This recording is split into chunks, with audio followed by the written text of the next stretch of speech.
Hello, I'm Earl Weinberg. Welcome to Book Circle Presents The Lion Knights.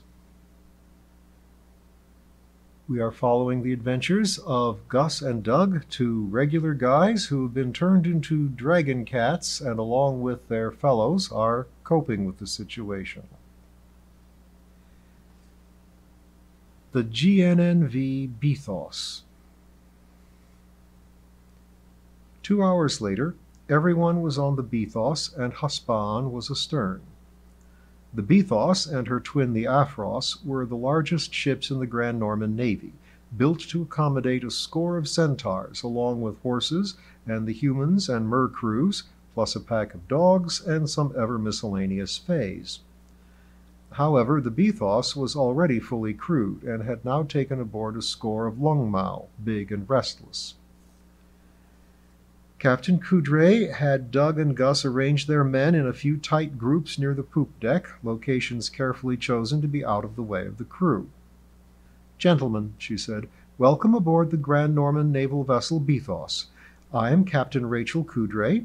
We have a lot of captains here at the moment, but I am the naval captain, so getting this ship and its people from A to B in safety is my job." She looked over the batches of lungmau to see how they took this polite declaration of authority. Lots of smiles, in fact. Good. They probably appreciated having someone volunteer to take care of them. Also, she had heard from Gus and Doug about the sheer homecoming pleasure of hearing English and seeing modern machinery. "We are working under some time constraints. Below, we have 20 horses dozing in their slings. It's an enchanted sleep, but they still need to get out and about soon. So we are on our way now. There." She pointed away from Husband to the permanent cloud bank of the edge storm. "Your captains," she went on, nodding at Gus and Doug, "tell me you've made edge fairings before, though it was pretty crude." "They tied us up in bundles in the hold," someone called out, "like cargo." "Well, we can do some better than that," Coudray answered, "though I am afraid there will be similarities. After all, we weren't expecting you. Please go below now. You will find most of the centaurs already there. They will show you how to secure yourselves." She waved toward the hatches and turned away. How did the centaurs even get there? A lungmau wondered aloud. "Like this," said a big dark-bearded bay standing near. He backed toward a hatch and gradually disappeared into it. "Take a look," he said, waving them over. "It's like watching 1.5 firemen go down a ladder." They looked, then followed. The hold was, of course, very full and getting fuller. Everyone not needed on deck was coming down one hatch or another and securing themselves. It was so full of packages and people you could get very little idea of the room itself, except that it was long, well lit, and had a lot of horses. The horses all hung in slings, heads hanging in sleep but kept from dangling by their halters. Additional lines kept them from swaying and bumping against each other. In among the human crew, the centaurs were climbing into their own slings, very similar but for the lack of halters. The big bay started to do so too.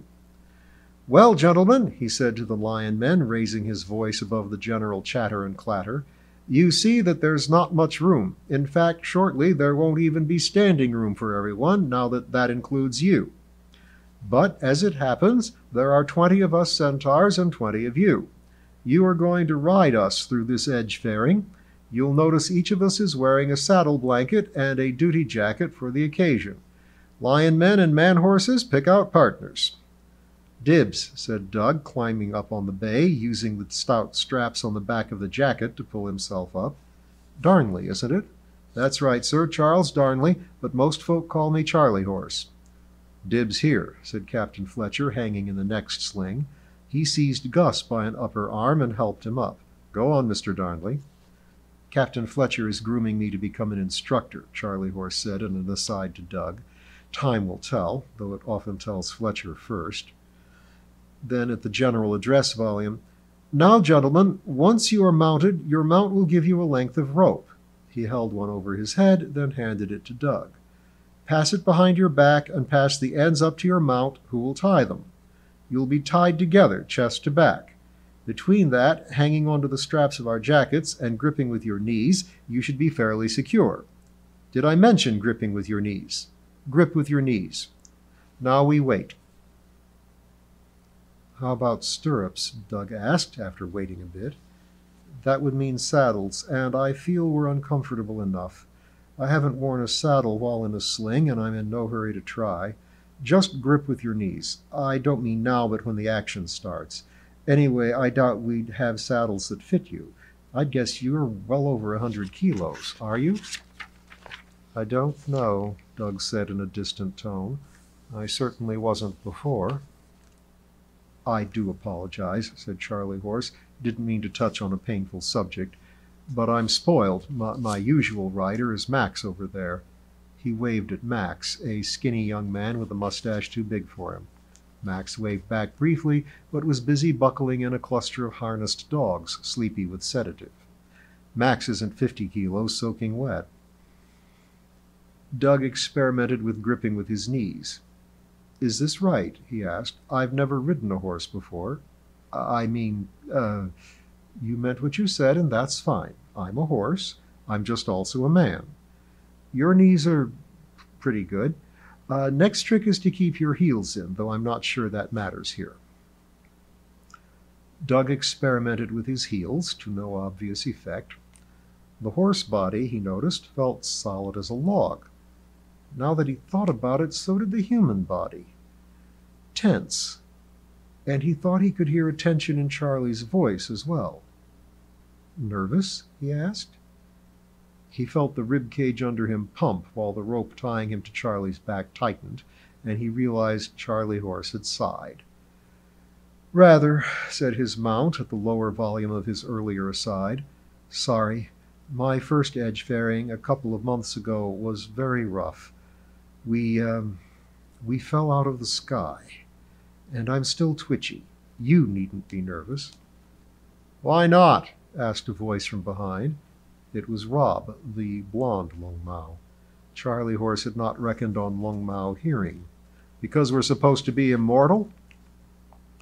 Charlie Horse glanced at Fletcher, who smiled back and nodded, then answered at his lecturing volume, "No, I meant no one need be nervous about this passage. Bad passages like that are very rare. If they were at all common, would we chuck big expensive ships full of our own valuable selves through edge storms? Here we go." The words were delivered with brisk calm, but Doug realized that Charlie Horse was something of an actor, because his body, which had started to relax while he talked, was tensing again. The occasion was a series of mechanical dragging noises, followed by a motor's thrum. "The crew are winching in the sails and starting up the propellers," Charlie Horse told the Lion men. "Best not to have the sails beaten about by the edge storm. There's a passage somewhere in the storm, and we're aiming for it using the maps we made coming here and at least 3 different kinds of divination." "If we're immortal," Rob continued, "do we have anything to fear from the storm?" He sounded skeptical, as if he had caught the Grand Normans in a contradiction. Doug felt Charlie relax again as he settled into the task of explanation. "You don't have death to fear," he lectured, "but you could get pounded to pieces in a shipwreck, dropped off the ragged edge of the zone into hyperspace, eventually smack into a zone where a bit of you could grow back to full size and consciousness, and then look around and wonder where in creation you were and how many quintillion years it's been." This being delivered with matter-of-fact cheer. Doug, on the other hand, felt a little more understanding of Gus's dismay at being immortal. Since Charlie's ear was right in front of him, he murmured into it, "You, on the other hand, get to be just plain dead." "Which is like what exactly?" Charlie murmured back. "Let's get back together after Doomsday and compare fates. Before that..." He shrugged. Meanwhile, Gus muttered, "Holy crow," into Fletcher's ear. "Is he right?" Fletcher nodded. Very occasionally, fey folk come stumbling in from the chaos marches, very confused, from very long ago. Metal? What's this metal stuff you talk about? They've been through things like that. So yes, he's right. But he's also right that our odds are very good. Don't worry. Okay, then. And Gus sat up straight, did his best to grip with his knees, and stared over Fletcher's shoulder at the clutter of baggage in the nose of the hold. Doug felt Charlie Horse shuddering, trembling, oscillating anyway, under him. "Are you laughing?" he asked. Around them, voices died down, but the sound of motors and rushing water rose. "I suppose," the centaur answered, "at myself.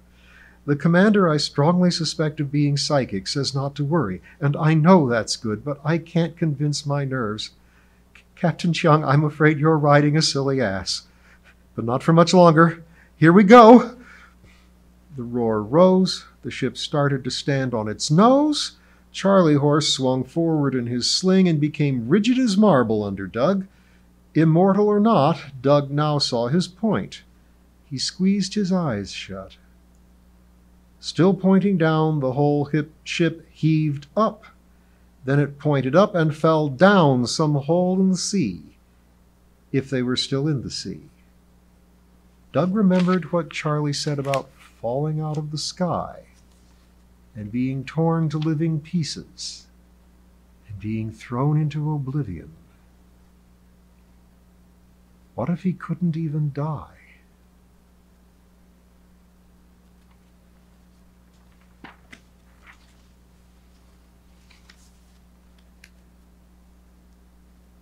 Yod 34 subminor F6. "It's worst for Coudray," said Fletcher. "Regs and honor dictate that she be up there at the helm, strapped in with the first mate and the Nix, watching the water turn into chaos. And when it's worst, that's when she can do least about it." He sprawled comfortably on grass, with Gus and Doug on either side of him. Behind them towered the Bythos. Before them spread Yod 34 subminor F6. It was a grassy island. You could see all of it from the Bythos crow's nest. But it had the grass and a good anchorage, and the seawater here was fresh.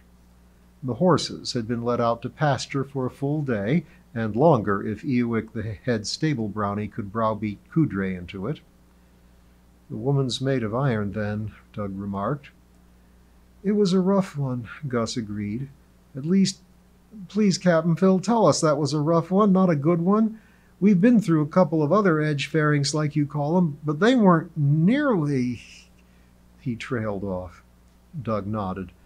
"It's like the difference between a bit of turbulence on an airplane flight and hitting a good stiff air pocket.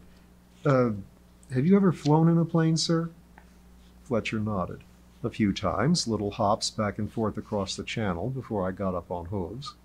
So I know what you're talking about. Yes, that was a bad one. The hazard of traveling on an exploratory vessel. We haven't yet found the good passages to Varsus. We barely knew it was there.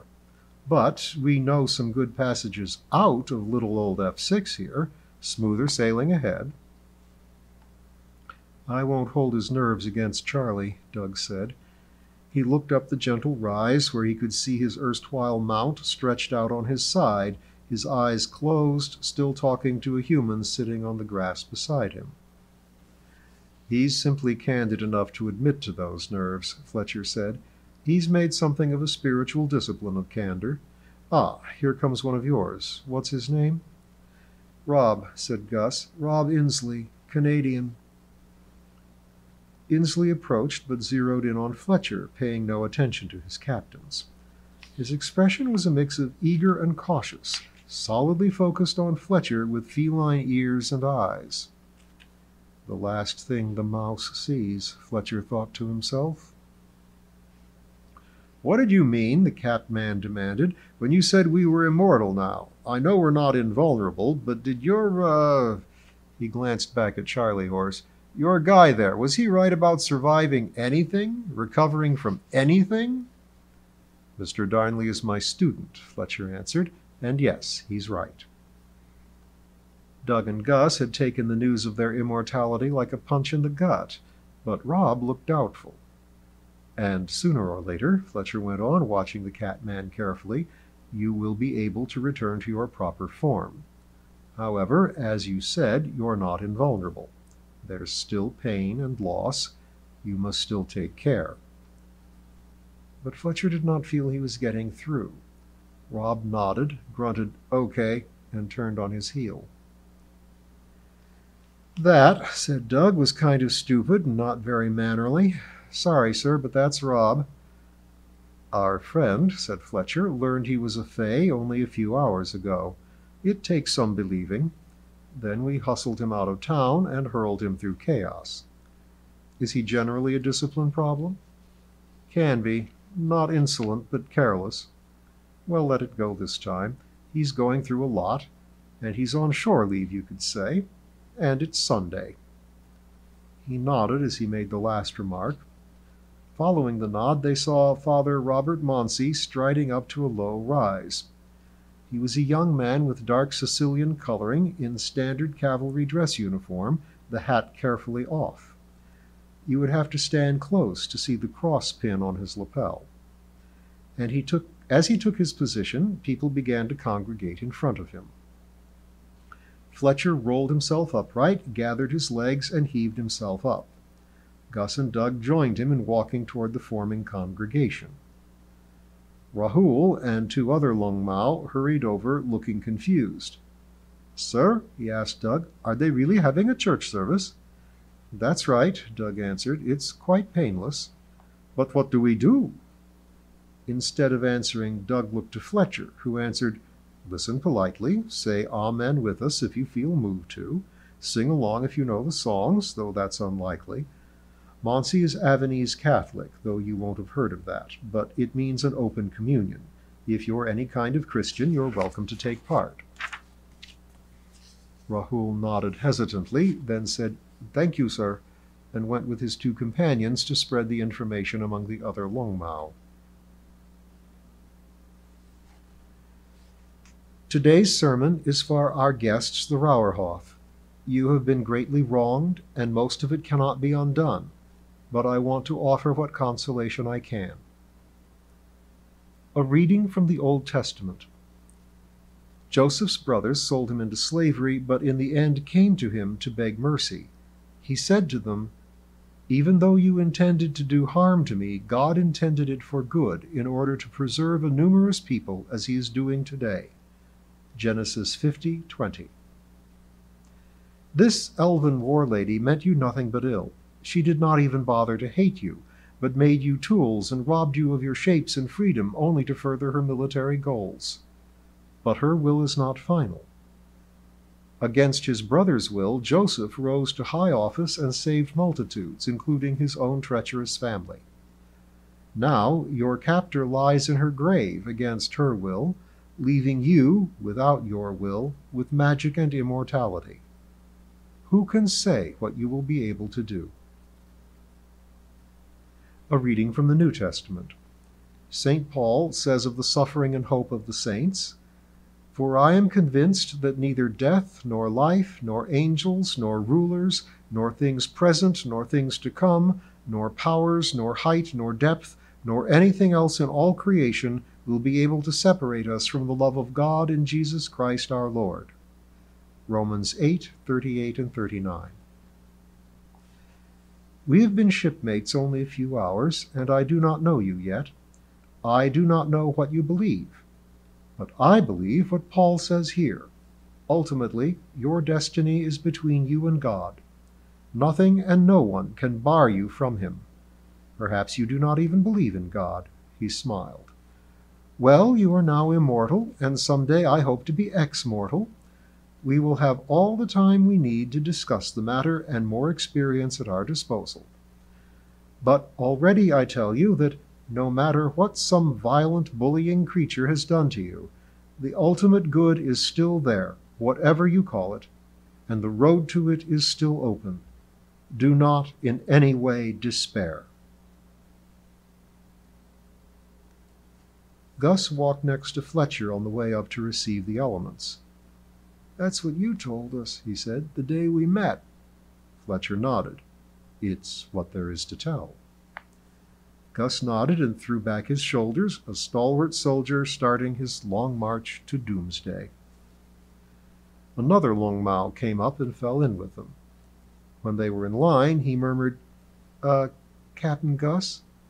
Gus lifted a hand to pause his fellow and said, Captain Phil, this is Dan Hotchkiss, American.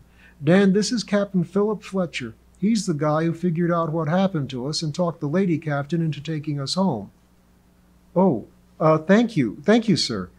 It didn't take much talking, Fletcher told Hotchkiss, smiling. We're explorers. A score of elven warriors is quite a discovery. Hotchkiss smiled back gratefully and decided to address himself to Fletcher rather than his own captain. Sir, I didn't quite follow the sermon.